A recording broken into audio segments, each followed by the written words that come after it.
사람의 성장에는 발달 단계가 있습니다. 피아제나 에릭슨은 사람의 발달 단계를 여러 단계로 나누었습니다. 이와 마찬가지로 신앙에도 발달 단계가 있습니다. 저는 에릭슨의 발달 단계를 기준으로 주일학교 학생들의 신앙 발달 단계를 여러 분야로 나누어 보았습니다. 가장 먼저 태아기입니다. 태아기는 아기가 부모의 뱃속에 있을 때를 이야기합니다. 아기는 부모의 뱃속에 있을 때부터 신앙교육을 시작합니다. 부모는 뱃속에 있는 태아와 함께 성경을 읽고 찬양을 부르면서 태아의 신앙생활에 자극을 주어야 합니다. 부부는 함께 하나님의 말씀을 묵상하면서 뱃속에 있는 태아를 하나님의 언약의 자녀로 양육할 것을 다짐합니다. 이때 교회는 성경적인 가정이 어떤 것인지를 가르치고 생명의 소중함을 부모들에게 가르쳐야 합니다. 다음으로 4에서 6세까지입니다. 4에서 6세 때에는 아이들이 부모의 신앙을 인식하는 시기입니다.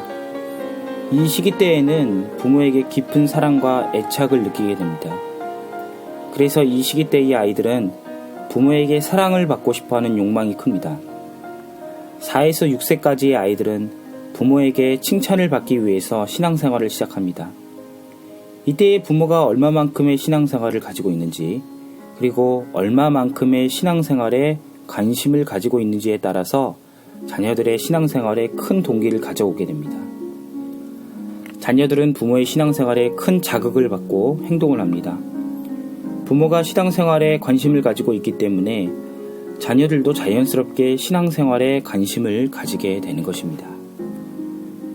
다음으로 7세에서 11세까지입니다. 7세에서 11세 때에는 가정과 교회에서 배운 신앙을 순수한 마음으로 자신의 삶에 순종하고 적용을 하는 시기입니다. 이 시기 때에는 아이들에게 신앙생활의 기본적인 규칙을 가르쳐야 합니다. 기도하는 법, 말씀을 묵상하는 법, 예배하는 법 등 신앙생활에 필요한 방법들을 구체적으로 가르쳐 주어야 합니다. 예를 들어서 기도를 하는 방법에 대해서 가르치고 기도를 내가 왜 해야 되는지를 가르쳐야 합니다. 예배를 올바르게 하는 방법을 가르치고 내가 예배를 왜 해야 되는지에 대해서 가르쳐야 합니다. 이 시기 때의 아이들은 신앙생활의 급진적인 발전을 이룹니다. 부모는 이 시기의 아이들이 교회에서 배운 신앙교육을 자신의 삶에 실천할 수 있도록 도와주어야 합니다. 부모는 되도록 많은 신앙 경험을 쌓을 수 있도록 아이들을 도와주어야 합니다. 예를 들어서 부모와 함께하는 특별 새벽 예배, 부모와 함께하는 가정 예배, 큐티 함께하기 등이 있습니다.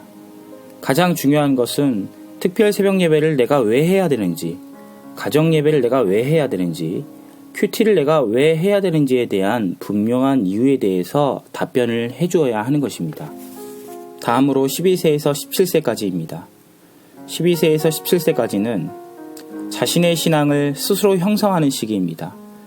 태아기 시절부터 11세 때까지 배우고 익힌 신앙의 교육이 충분히 자신의 삶에 축적이 된 상태에서 부모의 신앙이 아닌 자기 자신만의 신앙을 가지고 신앙의 정체성을 만들어가는 시기입니다. 부모는 이 시기의 아이들이 신앙의 정체성을 만들어갈 수 있도록 신앙적인 대화를 많이 나누어야 합니다. 큐티 나눔 등을 통해서 하나님의 말씀을 아이들의 삶 안으로 적용하고 실천할 수 있도록 대화를 통해서 동기를 유도시켜 주어야 하는 것입니다. 마지막으로 20세까지입니다. 20세가 되면 아이들은 스스로의 결정으로 교회를 다닐 것인지 다니지 않을 것인지를 선택합니다. 20세 이전에는 내가 왜 교회를 다녀야 하는가에 대한 분명한 목적과 이유를 가져야만 하는 것입니다. 부모들은 7세 때부터 자녀들에게 신앙생활을 왜 해야 되는지에 대한 분명한 목적과 이유를 설명해야 됩니다. 이 설명을 바탕으로 아이들은 스스로 신앙생활에 대한 신앙의 정체성을 가지게 됩니다. 아이들이 20세가 되면 스스로 다음과 같은 고민들을 하게 될 것입니다. 내가 왜 교회를 다녀야 하는 것일까? 왜 나는 교회를 다니고 있는가? 교회는 나에게 어떤 유익을 줄까와 같은 고민을 하게 됩니다. 이 고민에 해답을 줄 수 있는 것은 어려서부터 부모와 함께 쌓은 신앙생활입니다. 부모들은 자녀들을 그리스도인으로 양육해가면서 왜? 라는 질문과 함께 질문에 대한 해답을 함께 제시해 주어야 합니다. 왜 교회를 다녀야 할까? 왜 우리는 성경을 묵상해야 할까? 왜 우리는 기도를 해야만 할까? 나는 이렇게 생각해. 너는 어떻게 생각하니? 위와 같은 대화를 통해서 자녀들은 성장해 가면서 자연스럽게 신앙생활을 내가 왜 해야 되는지에 대한 해답을 찾게 되는 것입니다.